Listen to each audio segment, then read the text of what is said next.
सच आखा मेरी तां औकात नहीं कि जिन्ना कीता देवां तैनू मोड़ के। मैं मंगदा हाँ तेरी तंदुरुस्ती सच्चे रब अगे दोवें हाथ जोड़ के। मैं मंगदा हाँ तेरी तंदुरुस्ती सच्चे रब अगे दोवें हाथ जोड़ के। मेरे हिस्से दे भी दुख सिरा नाल सैंदा अपने जो दिला च लको गया। बापू तेरे करके मैं पैरां ते खलो गया। तू सैकलां ते कट्टी ते मैं गड्डी जोगा हो गया।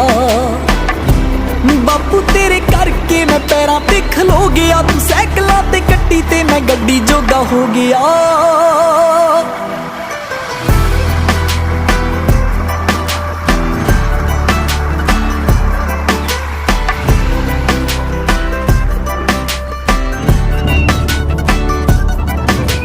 चंदरे गरीबियां दे दिन सी बल